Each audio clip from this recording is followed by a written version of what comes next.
minutes already. Holy shit. Okay, so anyway, there's a lot going on, obviously, in the last 4 or 5 years. The thing to focus on for the exam on Wednesday, I highly recommend you please go look at past exams from the foundation exam, okay? Because this is what you are this is what your exam on Wednesday is going to be very similar to. We're going to have like a small coding. You know, it's not like you write an entire program by hand. It'll just be a function or two that highlight the important contents of recursion or binary trees, binary search trees, that type of content. And so here, you know, it says, hey, write a recursive function that takes in a positive integer, add and returns 2 raised to that power. And so you would want to write that recursive function. Or here is where you're doing summations and algorithm analysis. So when we look at summations, there's summations with your sigma, and you know, if you look at this clip of code here, how would you come up with what the summation would be that talks about, that identifies the functionality that's going on? And so this is where you want to kind of take a look at the types of questions that are in the past exam. Here, if I'm asking you to determine, solve that summation. Okay, so we went through this as we were going through all of our different discussions here. So we talked about big O. All right, so big O is, you know, how long is it going to take an algorithm to actually run? Okay, so going back through this, how much time does it take? How do you come up with that approximation? So we're talking about big O, and we have this function. So remember, from this perspective, when we look at this function, 4 times n squared plus 3n plus 10, the most significant impact from this overall function was the n squared. So I asked you what the big O was of this function, you'd be able to look at it and say, it's n squared, because what happens as n increases in value, this n squared has a significant impact on the overall time. Okay? So looking at this sum here, really kind of a question and indicative of these types of functions and asking you what is the big O. Okay? So from this perspective, when you just look at a function, well, that's pretty easy, but what if we start adding code to it? Okay, so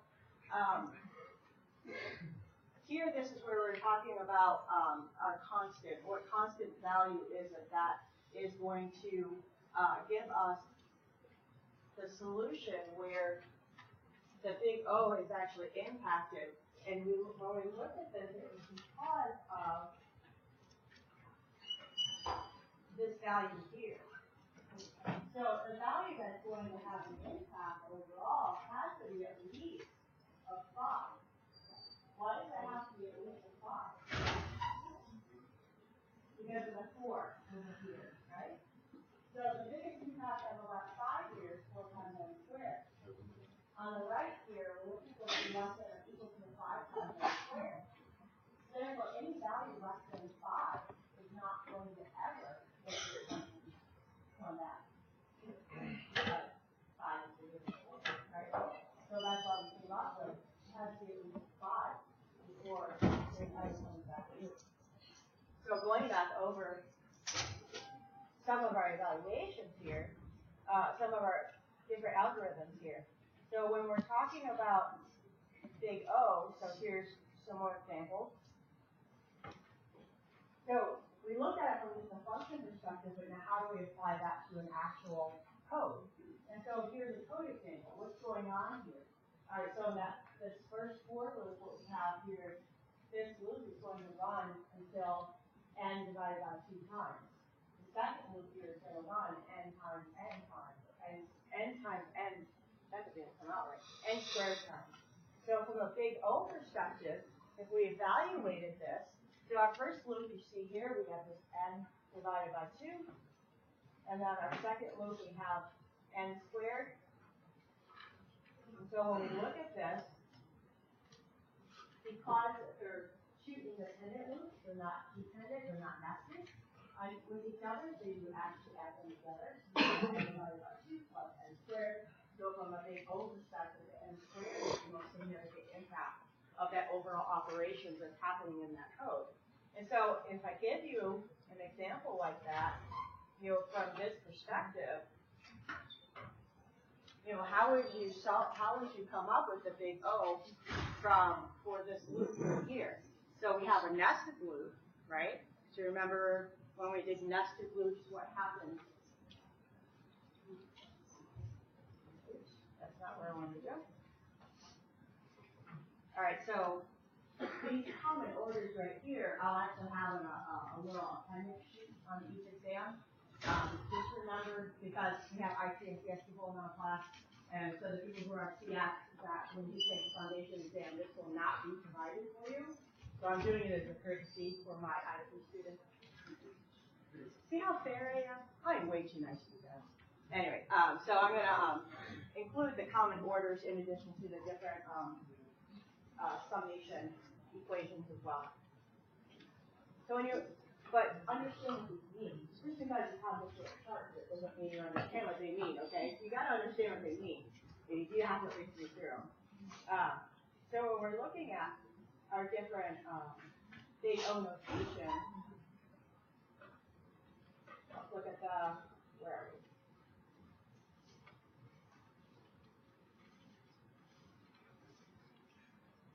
Where was that code? I feel like I lost something here.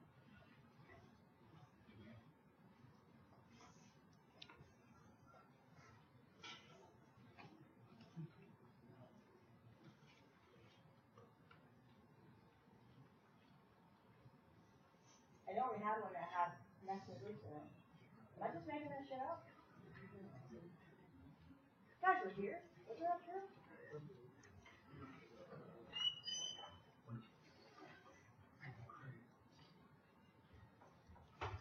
Just bear with me, I'll find it. So when you started talking about fermentation, so we did I thought around fermentation. And so fermentation, you have to look at what you're being asked to commute and how you're going to commute that. If you have to use all of the letters or you want to use a subset of the letters, and it'll change what your fermentations are. And so we had, when we went through the fermentation, so here, when we went through each possible letter, so where the C is the first letter, the A is the first letter, and the T is the first letter. So that was our overall algorithm that we were trying to implement. And then as we applied the code, you can see that as we went through each fermentation, how you would change that. So I know we have these helper functions here that use the letters back and forth for us to change the fermentation from that perspective.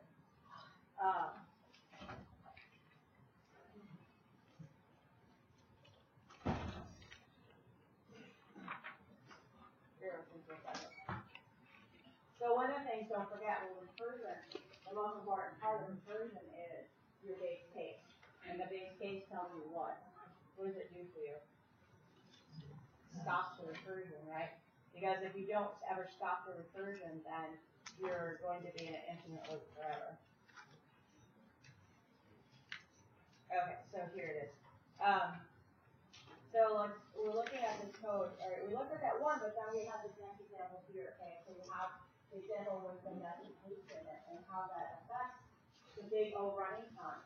And so if I ask you, we went through this, and when we look at this outer loop, so for each iteration of the loop, the inner loop goes that number of times. So here, our running time is n squared on this one. So that is the common big O from an n squared perspective when you have nested loops. So if you're looking at this code right here, we know we have nested loops. And we know it ends up being n squared because for each iteration of I, the j starts over at 1. Remember we had that one example where it did start over, so it wasn't n squared. So we look at this example here. We actually have truly nested loops. For each iteration of I, j starts at 1. U starts at 1. And so that gives you an n squared. Whereas this one here, we're just adding them together, okay? Because they're both the same functions. So you would just add those together, so you ended up with a linear of big O. And then here, we're looking at the big O of this one, and it divides it by 2 every time. So remember the halving? Log n. Yes, log n. Awesome. So that's halving every time. Yes.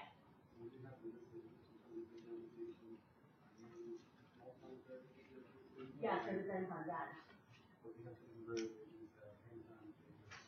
Right. We looked at when they're not the same value, when they weren't both n, so we just multiplied them. So when we're looking at the different logs, we have the examples later on with the summation.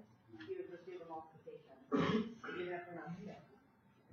So here, we would determine that they don't run the time of this one, and this one was, this is the one that didn't restart. Okay, look. So J doesn't get reset to 1 every time. So at first glance, you see nested loops, and you're like, oh, it's going to be n squared. But you really need to read what is it doing. And because it's not resetting J to 1 every time, you have to be careful and check that, look at it.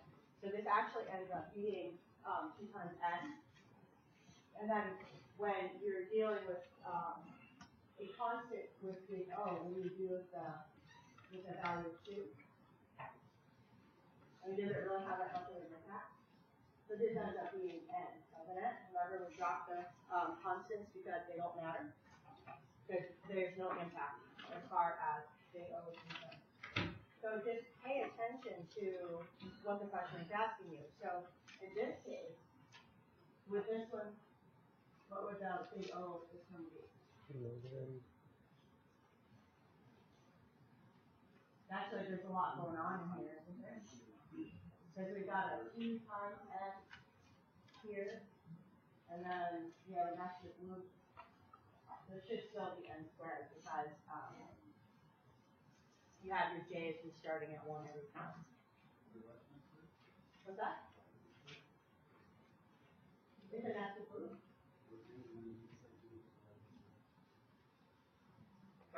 J gets reset to 1 every time, so if you have your iteration of n, J is going to run x on your time. Because your I is n. See that? So we initialize the I n up here.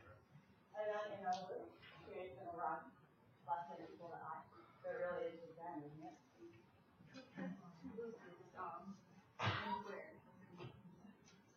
As long as your J is getting reset every time to the value of 1.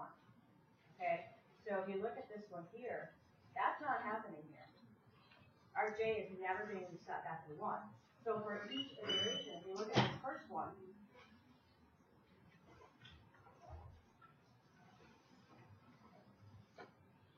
for each iteration of I, J runs that many times. Because it restarts at 1. Okay? So that ends up being n squared. Because it's really, it runs n times n. So if the value of n is 10, okay, so plug a 10 in there. For each iteration of I, 10 times, how many times does the inner loop run?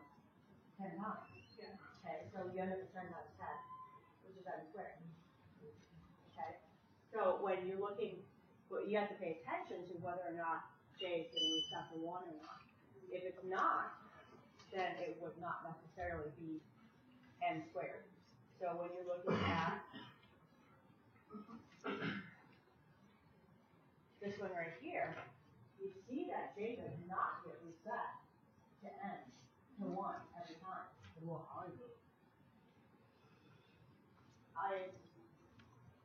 Well, they're both based on n. They're both, it's linear. No, neither one of them are. Because if you come in here and the first thing it's doing is I equals 0, j equals 0, whatever n is. So if n is 10, both of these are only going to run 10 times. It's not 10 times 10, because we're not resetting it in a loop to 1. It's just n. Okay, so we look at that. So that's the difference between those two. Now, if we wanted it to get this here, now this one would be n squared. Why would this one be n squared?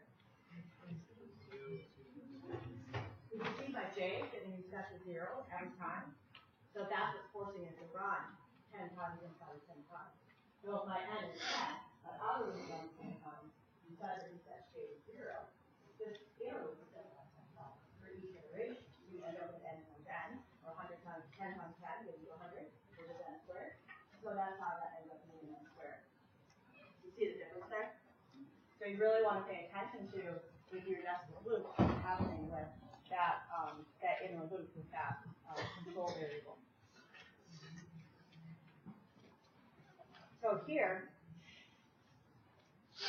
initially you look at it, and you're like, wait a minute, j is less than or equal to I, that's not n, but it really is, because I equals n at the beginning. So you end up with your n anyway. Okay?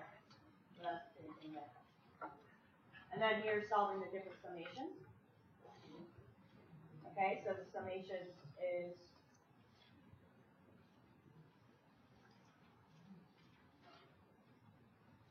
so here I have a summation primer with 1 slide. So it talks about overall what all the summations mean and what the different parts of the summation are.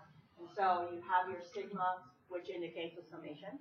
And then you have your upper limit, and then you have your lower limit.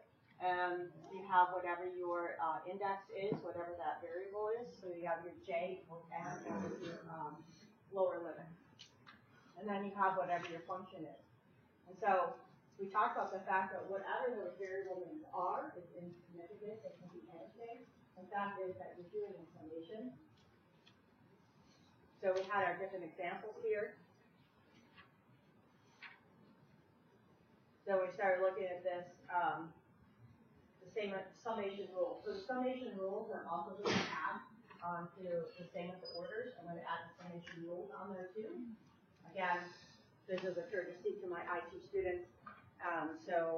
But with CS, just remember that you actually have to know these off the top of your head for the foundation exam. You wouldn't actually be given them, okay?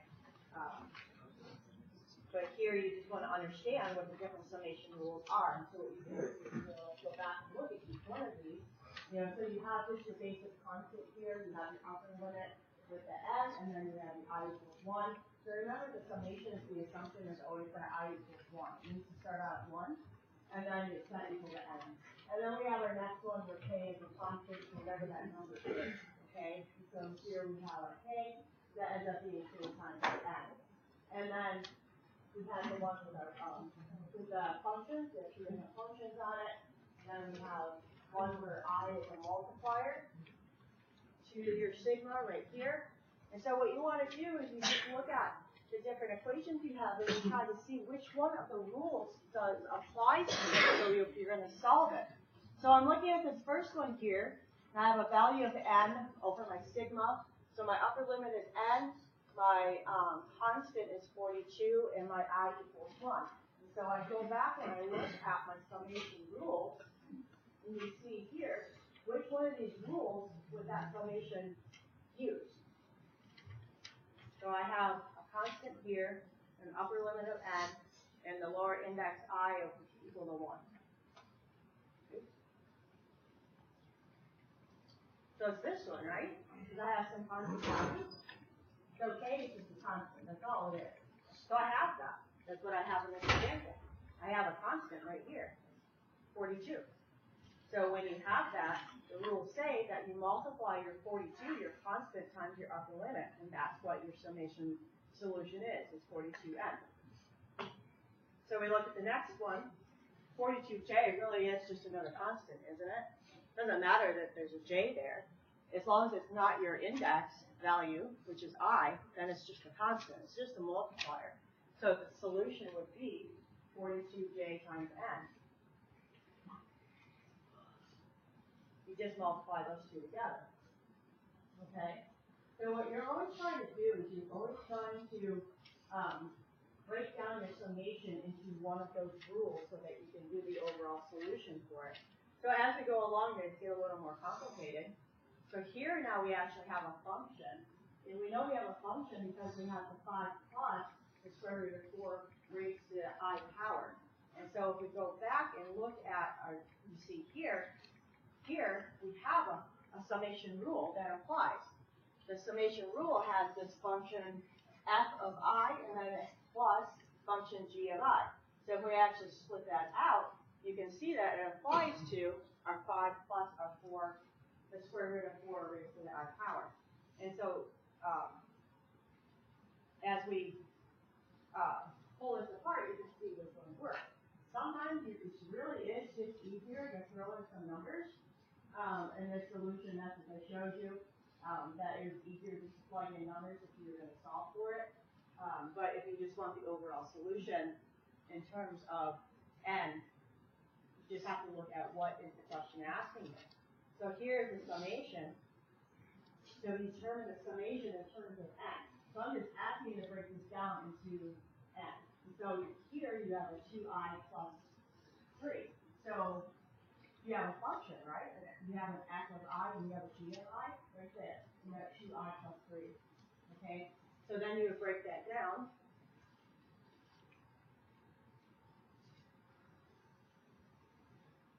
So here's an example. You would break it down.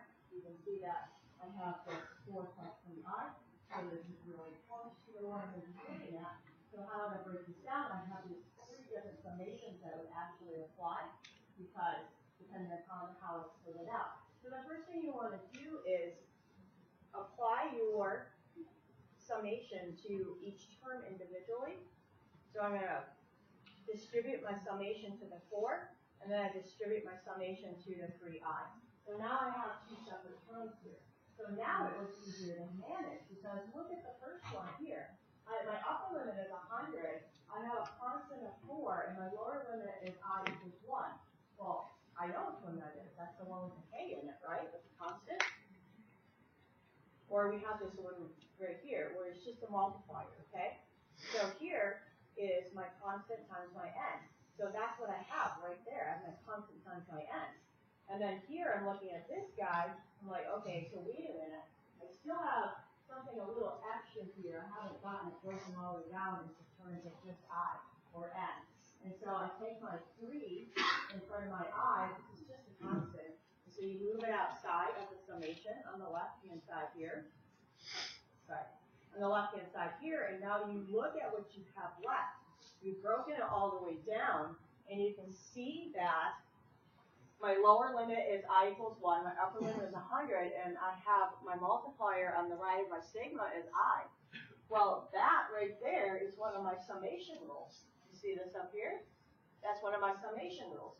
So I would plug in this summation rule of n times n plus 1 over 2. And then my n value is 100, so I end up with 100 times 100 plus 1 divided by 2, and I get my overall value. So the key to summations is trying to break them down into something that where you can recognize one of the summation rules in it once you break it down. So we can apply the same thing here. So instead of a value for n, we just have the term n, and so if we broke that down, we would apply that. So we would take our summation and multiply it times 2i, and then we take a summation and multiply it times our 3. And then we would continue to break that down until we had some summation rules that we recognized, and we'd be able to solve it in terms of n. So some of the questions you would actually have a value, or other ones it just said, hey, just tell me what it is in terms of n. So I just recommend that you kind of go through these again, get yourself familiar with some of the different summations that are out there. I mean, I'm not going to go find the hardest one I can possibly come up with and just to stump you guys. I just want you to get familiar with the process and understanding what you're dealing with.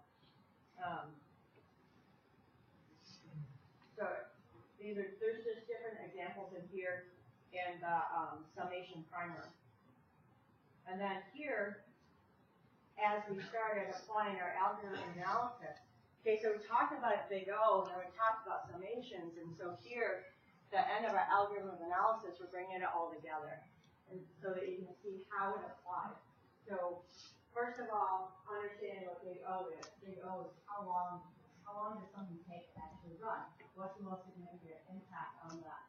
So again, here between these two functions, our n squared is going to be more significant. And then, so you look at the code, and then you start to apply your summation. And say, okay, so I have my summation where my k equals 1. There's my index and my lower limit, and then my upper limit is n divided by 2. And then it's added to, because they're two separate functions, they're not nested, they're added. And so here I have my n squared, and my lower limit index of j equals 1. And so now you see you can solve the summation. And you come through the process here. And so if you remember, we always do the rightmost one first when we are applying summations. Okay, so here you can see that we do our n divided by 2 plus our n squared, multiply that through, and so again, we come up with that big O is n squared. So this is something that would be indicative of a question if I gave you that code and said, do the summation and show me the big O. So you want to make sure that whether you're solving just the summation or that you are supposed to solve the big O, identify the big O. Just pay attention to the questions themselves. So here, where we have this one as well, so we do a summation here. And so the first one here, we have our I equals 1 and upper limit of n, and j equals 1, upper limit of n, and they're actually multiplied because for every iteration of I k comes at any time. So you see here that first we're going to apply our rightmost summation. Okay, so we do the math here first. So we do our n times our 1, so we get our n, that leaves us with our I, our outer loop. And we do the multiplication, we get n squared. And that's how that summation actually applies to that code. So this slide right here really brings together everything we were talking about regarding first with big O, and then with this looking at code examples with determining big O, and then applying the summation to it to do our closed form solution at the end. And so again, there's just different examples in here to go through. And so familiarize yourself with these different examples so that it doesn't look foreign. You know, it looks a lot easier here than it does here. It's like all of a sudden you're going, oh shit, I don't know what to do. Okay? So definitely go look at the different examples of previous exams because it will make your life so much better. You just go take a peek at those. So you're not sure where they're at.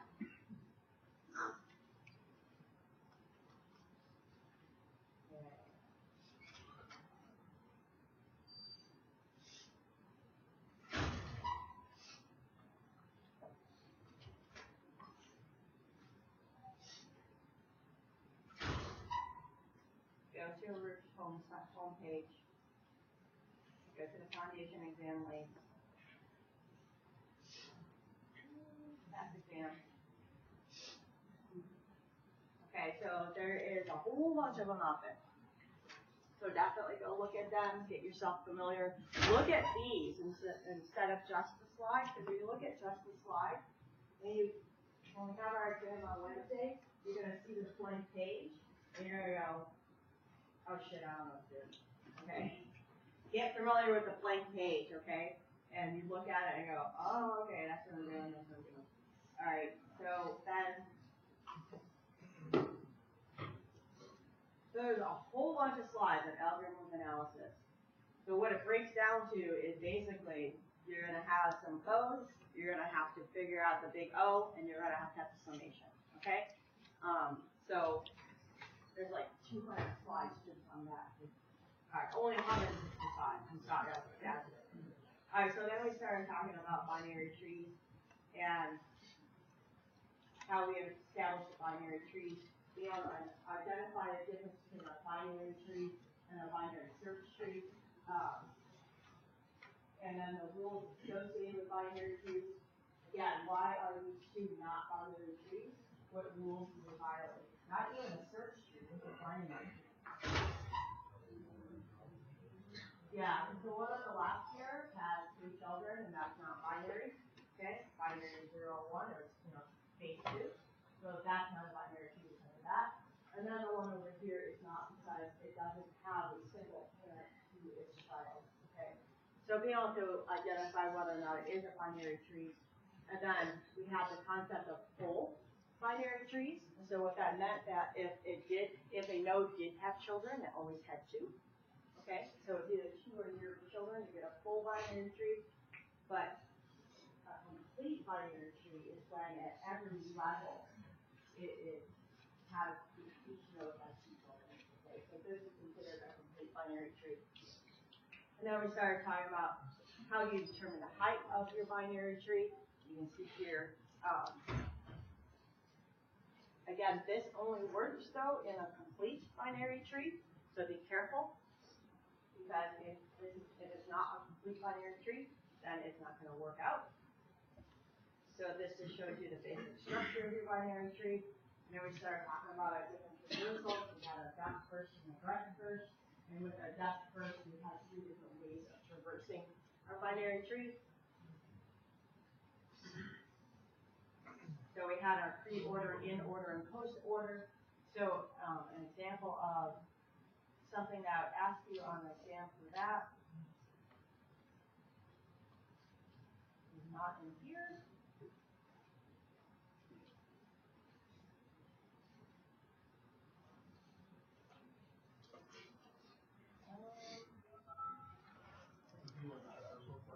Yeah, specifically. So I would ask specifically, yeah. What would that order be of this binary tree if you printed it out?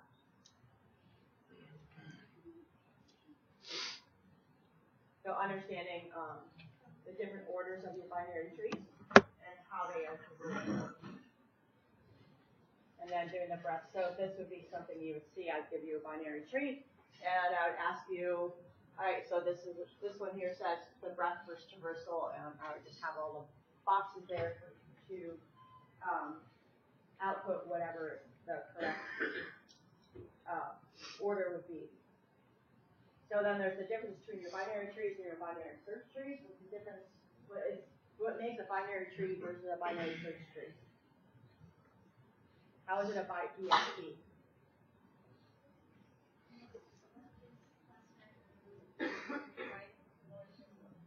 Okay, so there's a very specific order that the data actually exists in the binary search tree.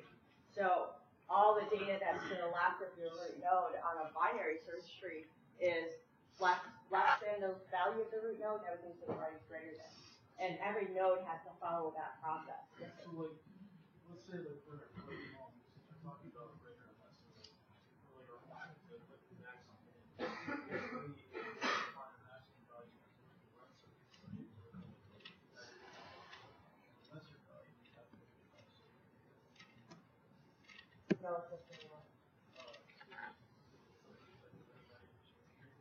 Oh, so you're looking for the max value of min value? Yeah. But then we also have that situation where if we deleted a node, so we talked about deleting nodes.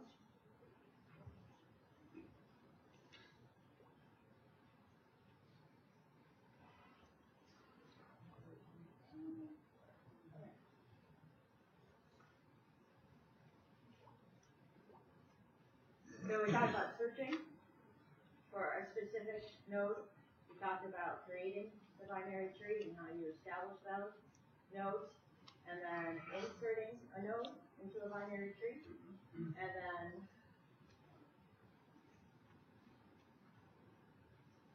this was an example of summing the nodes in the binary tree. So here, when we, this example here, when you're searching an arbitrary binary tree, so just a regular binary tree, not a binary search tree, how you would do that, and you can see the difference between these functions here, where it checks the left and the right. It doesn't check either one.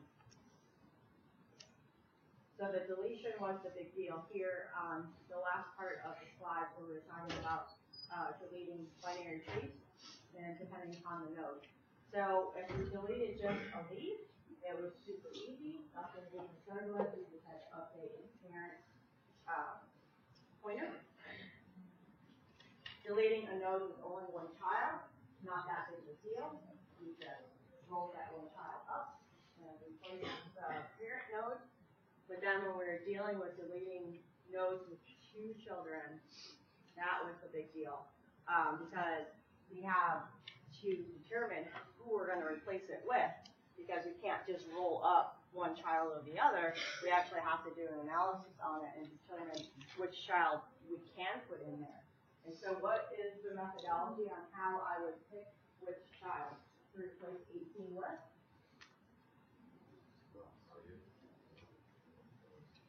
So we find the max value on its left and the min value on its right, and they're both options. And you can pick either one. And as far as which one is more efficient,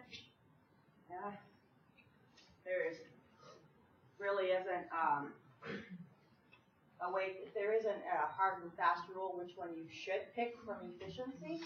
It's just the rules are either the highest value on the left and the lowest value on the right. And you just pick one of those nodes, and you can replace that node that you want to delete with the other node.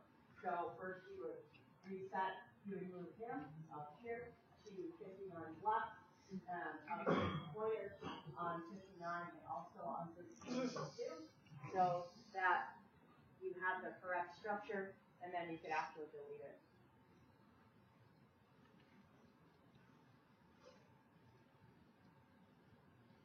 Then we talked about some of the different functions that we use to work with binary search trees when we're trying to find a node, so that you can find where it's at, wanting to know who its parent is, because it's really that parent that's going to get updated before you operate on that node itself. Okay, and so then we come down here, and then we have a min value function, a max value function, whether or not a node is a leaf. If it only had one left child, one right child. And then we had some practice problems here at the end. So overall, what we're dealing with for Wednesday is, so we have our algorithm analysis. So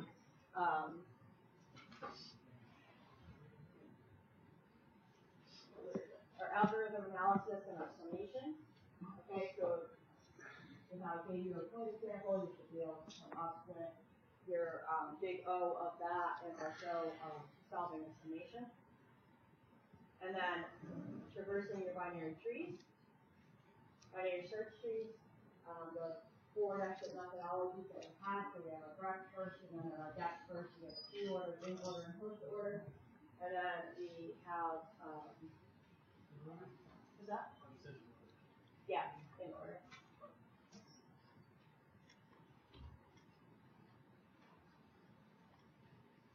Let's see. And then there will be, we have our permutations. So the recursion on our permutations. So somewhere in there, I will ask you, across all of those topics, I will ask you to write some function, the code for some function. So the example in this one here is,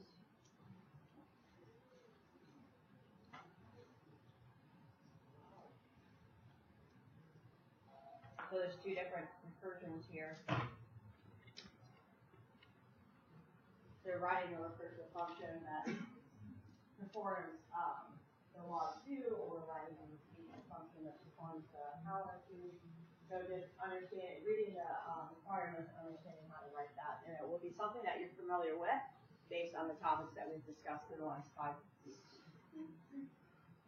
Questions, concerns, lies, alibis? Yeah. No take. Anyone else? How many questions on the test? Yes. How many? Yes. Yes. I haven't completely put it together yet.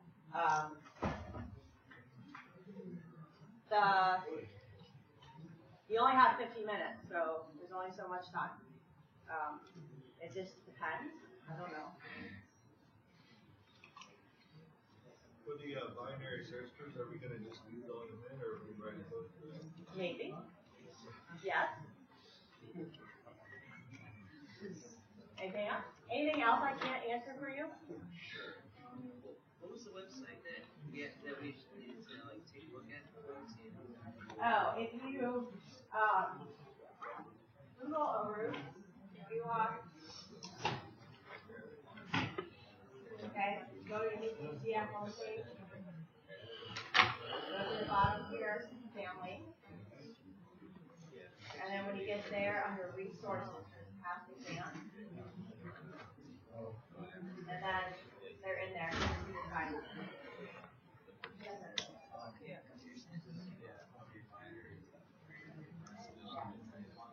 That's what you say, no scan tones, right? Yeah, no scan tones.